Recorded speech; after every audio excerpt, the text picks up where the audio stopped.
Download the ZEE5 app now. Zee मराठीवरील रात्रीस खेळ चाले 2च्या 16 एप्रिलच्या भागात दत्ता सरिताला शोधायला निघतो. तेव्हा त्याला सरिताची खूप आठवण येते. तो खूप दमून गेलेला असतो. घरी आल्यावर तो इंदूजवळ खूप रडतो आणि अण्णांनी जबरदस्ती आमचं लग्न लावून दिलं, त्यात तिची काय चूक होती, मात्र मी तिला कधीच प्रेम नाही दिलं असं बोलतो. शिवाय आता जे काही घडतंय त्याला मीच जबाबदार आहे असंही म्हणतो. इंदू त्याला शांत करते आणि आत देवघरापाशी नेऊन देवापुढे हात जोडते आणि सरिताला सुखरूप घरी पाठव अशी विनंती करते. दुसऱ्या दिवशी दत्ता त्याच्या सासरी जाऊन सरिता तिथे गेलीये का बघतो. तेव्हा त्याला सरिता तिथे नसल्याचं समजतं आणि तो तिथून लागलेच निघतो. रस्त्यात चालताना त्याने आदल्या रात्री तिला विहिरीपाशी उडी मारली तर नक्कीच मरशील हे सांगितल्याचं आठवतं आणि तो धावतच घराकडे निघतो. घरी आल्यावर एक माणूस विहिरीत उतरतो.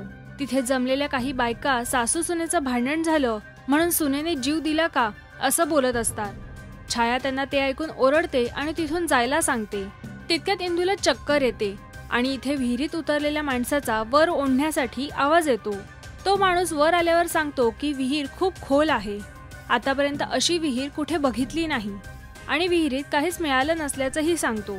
ते ऐकून दत्ता विहिरीपाशी जाऊन सरिताचं नाव मोठ्याने घेतो. आगामी भागात नेने वकील अण्णांना सांगतात की गावात सरिता घर सोडून गेल्याची चर्चा आहे आणि त्यामागे अण्णाच असल्याचं नाव सगळीकडे घेतायत. अण्णा घरी येऊन सरिता गायब झाल्याची तक्रार पोलीस स्टेशनमध्ये केल्याचं सांगतात आणि पोलीस चौकशीसाठी उलटसुलट प्रश्न विचारतील म्हणून कोणीही एकही शब्द बोलायचा नाही असं सांगतात.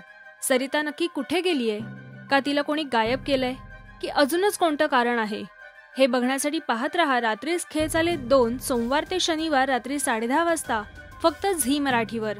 आणि मराठी टेलिव्हिजनच्या ताज्या घडामोडी बघण्यासाठी सबस्क्राईब करा राष्ट्रीय मराठी शोबज.